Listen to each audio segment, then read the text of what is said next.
Vous regardez Al24 News, madame, monsieur, bonsoir. À l'actualité de ce samedi 10 septembre.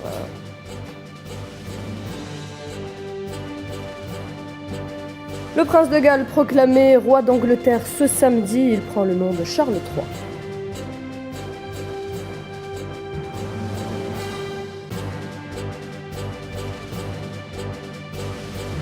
Alors que l'opération militaire russe se poursuit en Ukraine, Washington réaffirme son soutien à Kiev.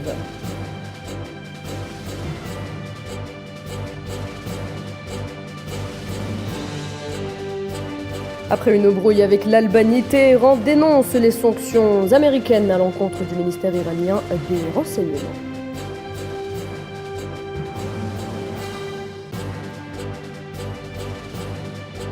Antonio Guterres en visite au Pakistan. Le secrétaire général des Nations Unies appelle à l'aide internationale suite aux inondations qui touchent le pays.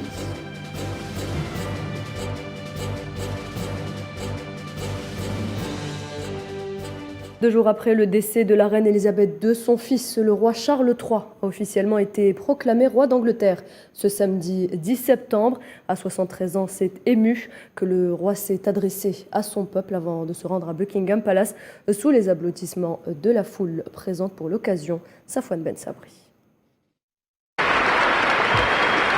Charles III, 73 ans, a été officiellement proclamé roi d'Angleterre samedi 10 septembre, 2 jours après la mort de sa mère, Elisabeth II, qui a ouvert une période de deuil national et une nouvelle époque pour la monarchie britannique. La cérémonie, télévisée pour la première fois, a eu lieu au palais de St. James en présence de la nouvelle reine consort Camilla, du nouvel héritier du trône William, de la première ministre Liz Truss et de plusieurs de ses prédécesseurs. Dans son discours, le roi Charles II s'est dit profondément conscient des devoirs et lourdes responsabilités liées à ses nouvelles fonctions, prêtant serment devant le conseil d'accession qui venait de le proclamer monarque. Je suis profondément conscient de ce grand héritage, des devoirs et des lourdes responsabilités de la souveraineté qui me sont désormais transmis. Après avoir été ovationné vendredi devant le palais de Buckingham par des milliers de personnes, Charles III a promis dans son premier discours en tant que souverain de servir les Britanniques toute sa vie, comme sa mère Elisabeth II l'avait fait lors de son 21e anniversaire. L'acte de proclamation a été lu ensuite du balcon du palais par le Garter King of Arms, officier représentant de l'autorité héraldique britannique. À n'en pas douter, une nouvelle ère s'ouvre désormais pour la monarchie britannique, sous le règne de Charles III. Et lors de sa première allocution, le roi Charles III a promis de servir les Britanniques toute sa vie, reprenant l'engagement qu'avait pris sa défunte mère. Il a qualifié Elisabeth II d'inspiration et d'exemple pour lui, ainsi que pour toute sa famille.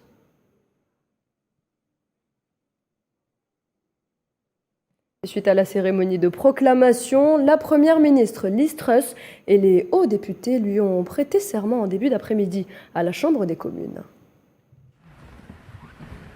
According to law, so help me God.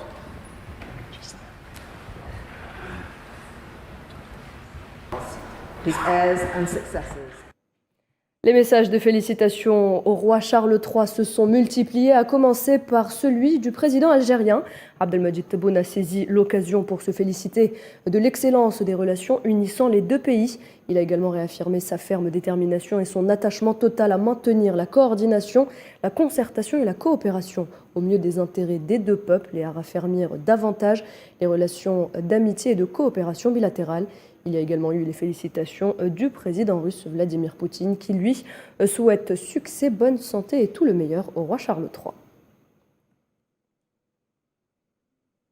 Alors il faut savoir que la reine Elisabeth était la 3e plus grande fortune du Royaume-Uni. Après 70 années de règne, sa fortune personnelle est estimée à 370 millions de livres. Une fortune personnelle dont une partie est connue et gérée par le gouvernement, mais une autre reste tout de même privée.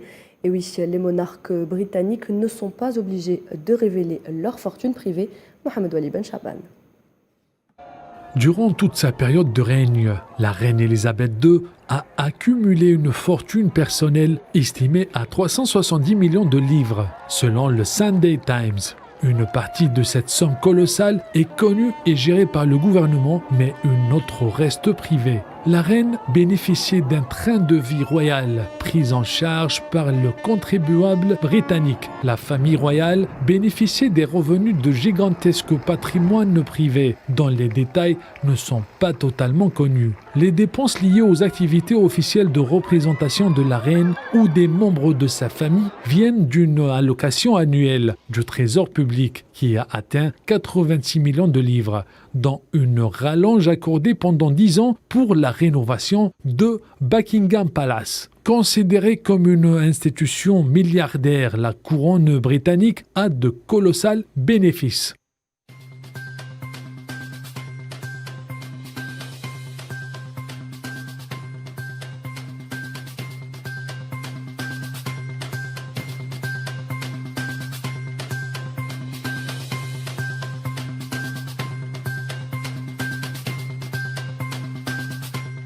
L'allocation souveraine sert notamment à rémunérer plus de 500 employés des Windsor. La bourse privée désigne les revenus cachés de la reine. Ils proviennent des recettes de quelques 650 millions de livres d'actifs du duché de Lancaster. À 370 millions de livres, la reine Elisabeth II arrive loin dans le classement des grandes fortunes au Royaume-Uni. La Rich List du Times, classement qui fait référence étant dominé par les frères Sri et Gopi Hinduja avec plus de 28 milliards de livres.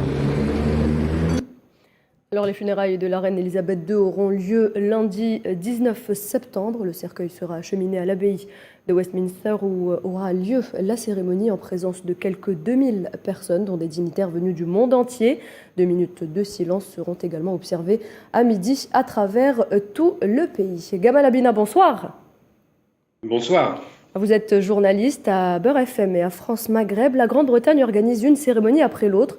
Cela engendre d'importantes dépenses. Quels coûts peuvent avoir justement ces événements organisés par la famille royale? Cela peut être de l'ordre de plusieurs millions de livres. Les coûts exacts n'ont jamais vraiment été de l'ordre public. Oui, tout à fait. En règle générale, avec le protocole qui est imposé, qui est très lourd, et puis le nombre d'invités très conséquent qu'il va y avoir, des dispositifs de défense qui va être mis en place, en règle générale, on n'annonce pas les coûts des opérations de mariage, d'enterrement, dans ce genre de cérémonie, quelle qu'elle soit d'ailleurs, parce que la famille royale d'Angleterre a une vraie tradition de secret sur sa fortune. Ça a été soulevé dans le reportage. Effectivement, on estime que c'est une fortune qui se chiffrerait à 350 millions de livres.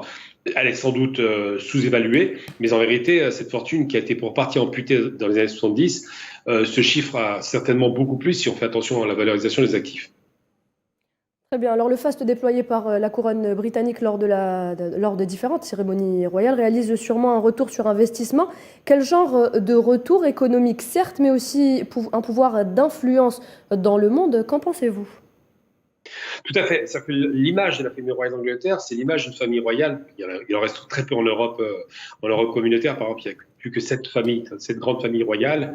C'est la famille royale qui est la plus conservatrice, qui est la plus respectée, qui est la plus admirée au demeurant, qui a fait couler le plus d'encre. On se rappelle du mariage en grande pompe de Lady Diana dans les années 80. C'est une famille qui est considérée comme étant l'archétype même de l'idée conservatrice de l'Angleterre victorienne. On prend l'exemple de cette fameuse reine qui a régné à l'époque. Et donc, la famille royale d'Angleterre a toujours eu une fascination, elle a toujours provoqué une fascination par rapport aux autres pays européens, et pas seulement. On se rend bien compte que, par exemple, lorsque la reine d'Angleterre, la nouvelle reine d'Angleterre qui vient de nous quitter, arrive au pouvoir, elle prend sa succession par la mort de son père quand elle est au Kenya. Et déjà au Kenya, il y avait des mouvements indépendantistes qui étaient sur place. Il n'en demeure pas moins qu'elle a toujours gardé une image de quelqu'un qui était modéré, c'est l'image qu'elle a envoyée, et sa fortune lui sert beaucoup parce que ça permet de pérenniser l'idée avec tous ces fastes de ce royaume d'Angleterre que c'est un pays qui est stable, qui est conservateur, qui est respectueux des traditions et surtout qui est un pays qui a su ménager, avec 52 États aujourd'hui dans le Commonwealth, ménager sa zone d'influence par rapport au reste du monde. C'est-à-dire que la couronne d'Angleterre qui règne sur 7 grands États au moment de la fin de la Seconde Guerre mondiale, aujourd'hui il y a encore des États qui sont sous la couronne d'Angleterre. Je ne parle pas du Royaume-Uni anglais, qui est constitué de l'Angleterre, du Pays de Galles, de l'Irlande du Nord et puis de l'Écosse. Ça, c'est une des sphères d'influence directe et évidente, le contrôle est direct, mais je parle vraiment de ce qu'on appelle le Commonwealth, donc le bien commun anglais, qui va bien au-delà des frontières anglaises, puisque ça va jusque du Canada, en passant par l'Australie, la Nouvelle-Zélande et beaucoup de pays comme ça sous influence, dont l'Afrique du Sud d'ailleurs. Et justement, à propos de coûts, est-ce que, selon vous, le Commonwealth serait un poids pour la Grande-Bretagne? Alors bien au contraire, le Brexit qui a eu lieu à la suite de ce fameux référendum a fait plonger les indices anglais au début de cette annonce, qui était une surprise généralisée pour le reste de l'Europe. Ils ont compté beaucoup, ceux qui étaient pro-Brexit, sur l'idée de se dire que notre Commonwealth nous suffit, parce que la décolonisation s'est faite dans des conditions qui étaient beaucoup moins atroces que celles des Français, bien évidemment, et surtout parce que les intérêts anglais ont été préservés, et largement préservés dans la plupart des zones d'influence du reste de cet empire qu'on appelle thalassocratique. Donc c'est un empire des mers, c'est un empire qui s'est étendu par la mer. Et bien aujourd'hui, l'influence anglaise en termes de modèle est tellement grande que certains pays francophones d'Afrique, il y en a 4 aujourd'hui, Rwanda dernièrement, ou encore d'autres pays qui s'y intéressent de plus en plus en Afrique de l'Ouest, des pays africains pensent avec cette espèce de faste, cette espèce de réussite, ce sentiment que les pays anciennement colonisés par les Anglais ont une meilleure réussite, on voit bien avec l'Inde ou le Pakistan par exemple, ou encore même le Nigeria, ont une meilleure réussite économique que les pays colonisés par les Espagnols, les Français en particulier, ou les Portugais, qui n'ont aucune réussite économique pour la plupart d'entre eux. Eh bien, l'idée reçue, c'est de se dire que l'Angleterre, finalement, par la création de cette richesse, qui est quand même la première puissance industrielle qui est née dans le monde, hein, la première puissance financière, parce que la City était la première puissance des barrages, elle a quasiment tout inventé, et bien l'Angleterre, en s'arrimant à elle, peut donner des chances de réussite aux pays qui feraient partie de ce fameux Commonwealth. Donc c'est une sorte de supra-Europe, au-delà du monde, qui appartient à l'Angleterre cette fois-ci, et elle n'avait évidemment pas besoin de l'Europe pour briller du point de vue de ceux qui ont quitté l'Europe, bien sûr. Très bien, merci beaucoup Monsieur Gamal Abina. Je rappelle que vous êtes journaliste à Beurre FM et à France Maghreb. Merci d'avoir accepté de répondre à nos questions. Dans l'actualité également, les ministres européens de l'énergie favorables à une série de mesures d'urgence pour enrayer la flambée des factures de gaz et d'électricité. Réunis à Bruxelles, les représentants des 27 se sont entendus sur une orientation commune, évoquant même un plafonnement du prix des importations de gaz de l'Union européenne.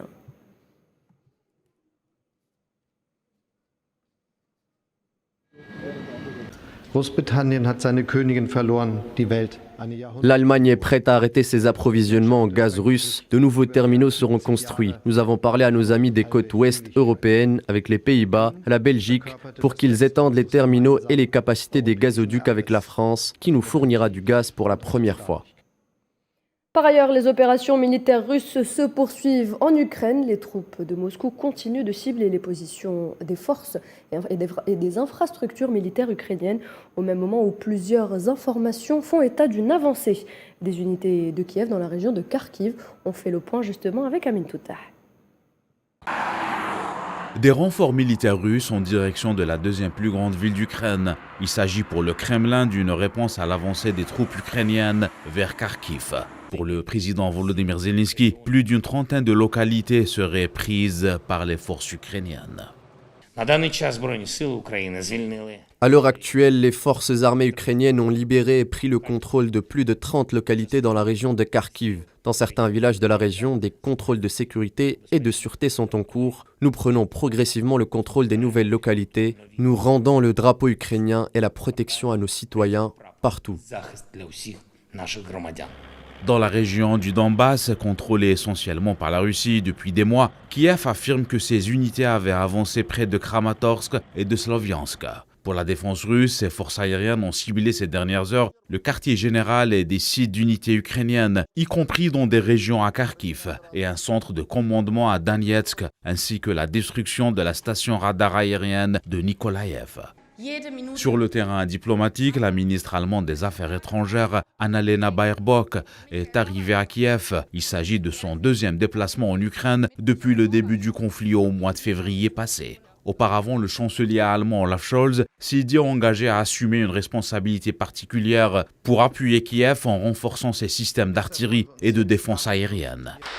Et dans la foulée du déplacement du secrétaire d'État américain Anthony Blinken en Ukraine, la Maison-Blanche octroie une nouvelle tranche d'aide militaire estimée à 675 millions de dollars, sous forme de livraison de munitions et de nouveaux lance-missiles multiples mobiles. Et lors d'une réunion virtuelle avec les alliés et partenaires des États-Unis, le président Joe Biden a indiqué l'importance de maintenir une aide internationale pour Kiev.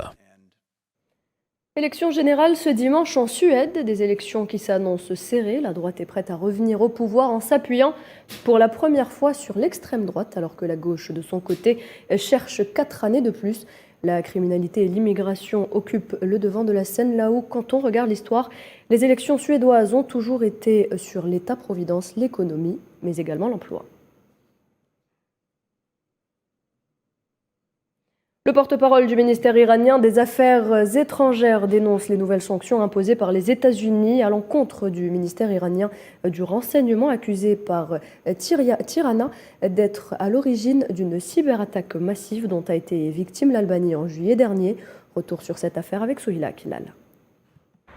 Les autorités iraniennes condamnent fermement les nouvelles sanctions américaines imposées au ministère des Renseignements iranien, accusé d'être derrière une cyberattaque contre l'Albanie. Dans un communiqué rendu public, le porte-parole du ministère iranien des Affaires étrangères, Nasser Kanani, a indiqué que Téhéran rejette les accusations infondées sur cette cyberattaque et qualifie la récente rupture des relations décidées par l'Albanie d'action mal avisée et irréfléchie, ajoutant que le soutien immédiat de l'Amérique à la fausse accusation du gouvernement albanais démontre que les États-Unis sont derrière ce scénario.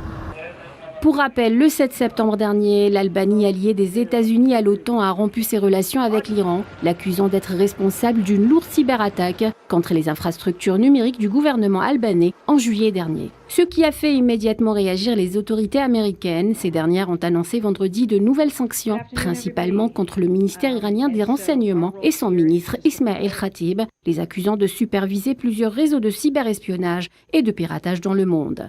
Les sanctions prévues concernent également le gel de l'ensemble des avoirs et biens possédés par les personnes désignées aux États-Unis et interdisent aux entreprises américaines dans les banques de commercer avec elles. Ces sanctions viennent s'ajouter à celles déjà prises sur le dossier du nucléaire iranien, comme si cela ne suffisait pas pour les États-Unis, qui font feu de tout bois pour faire plier Téhéran.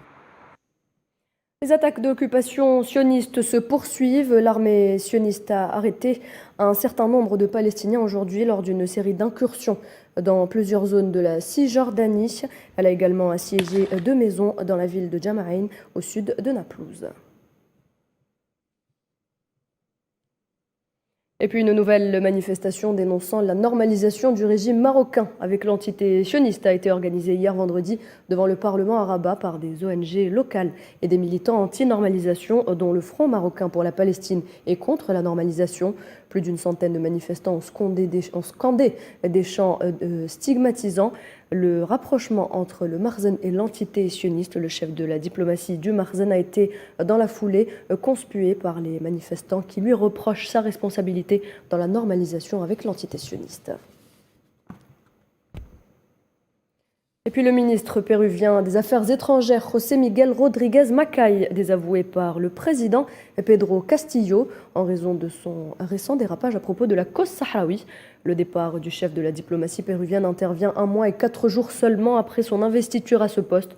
Le chef de la diplomatie avait annoncé la désolidarisation de son pays avec la cause sahraoui. Le président péruvien qui réaffirme par ailleurs son soutien au droit à l'autodétermination du peuple sahraoui et son attachement aux liens avec la République arabe sahraoui démocratique. Les travaux de la 19e commission mixte algéro-mauritanienne prévue la semaine prochaine à Nouakchott, ils seront présidés par les premiers ministres des 2 pays. Plusieurs accords dans différents secteurs devront être signés. La tenue de cette commission mixte permettra à l'Algérie et à la Mauritanie de renforcer davantage leurs relations déjà ancrées dans l'histoire. Les travaux de cette commission interviennent plus de 9 mois après la visite d'État effectuée à Alger par le président mauritanien. Pas moins de 14 accords de coopération avaient alors été signés entre les 2 pays. En visite depuis vendredi au Pakistan, le secrétaire général des Nations Unies, Antonio Guterres, exhorte le monde à être solidaire avec les victimes des inondations qui touchent le pays. Antonio Guterres qui rappelle une fois de plus qu'il est urgent de prendre conscience des conséquences des changements climatiques. Tininan Makassi. Au 2e jour de sa visite au Pakistan, le secrétaire général des Nations Unies, Antonio Guterres, a visité les provinces du Sindh et du Baloutchistan, 2 provinces gravement touchées par la calamité qui frappe le pays depuis des mois. Le Pakistan a besoin d'un soutien financier massif pour répondre à cette crise qui a coûté, selon certaines estimations que j'ai entendues aujourd'hui, environ 30 milliards de dollars. Et ce montant augmente. Ce soutien est tout à fait nécessaire et ce n'est pas une question de solidarité, c'est une question de justice. Face à l'ampleur de la catastrophe, le secrétaire des Nations Unies exhorte la communauté internationale à faire preuve de solidarité avant de réaffirmer l'engagement de son institution auprès des victimes des inondations.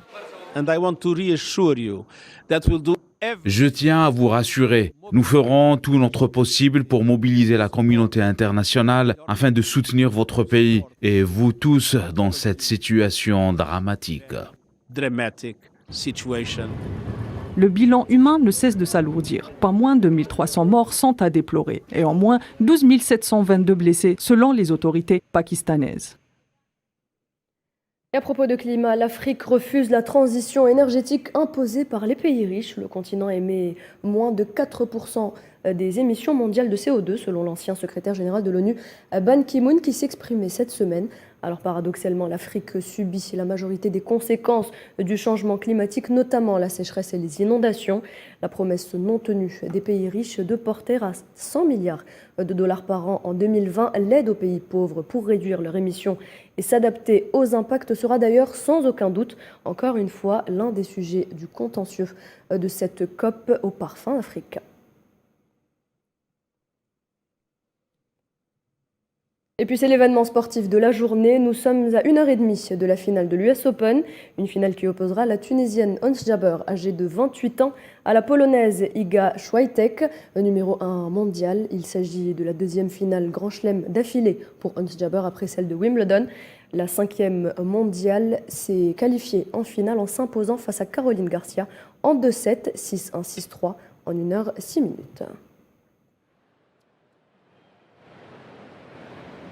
Ons a eu un parcours qui n'était pas facile. Elle a pu, lors des premiers tours, éliminer 3 Américaines. La demi-finale était grandiose, une demi-finale vraiment... Ons, elle a sorti un jeu exceptionnel, une tactique exceptionnelle. Aujourd'hui, à ce stade final d'un Grand Chelem, on ne va plus parler de classement. Ce n'est qu'un chiffre pour moi, être numéro 1 ou être numéro 2. Aujourd'hui, celle qui va être prête, celle qui va savoir plutôt gérer ses émotions, celle qui va être agressive, celle qui va être audacieuse, va certes gagner le match et elle va s'inscrire dans l'histoire du tennis mondial, à savoir remporter un Grand Chelem. Et Dieu sait combien c'est important pour nous, parce que la vérité, Ons, cette année, elle a fait un bon parcours, elle s'est battue, elle a amélioré son classement, elle était là. Je crois qu'aujourd'hui, elle mérite amplement cette victoire. Voilà, c'était Selma El Molhi, présidente de la Fédération tunisienne de tennis. Elle répondait à Salah Faisal. Et voilà qu'on arrive à la fin de cette édition. Merci de l'avoir suivi. L'information continue sur nos réseaux sociaux. Il vous suffit de scanner le QR code qui s'affiche en bas de votre écran. Très bonne soirée sur Al24 News.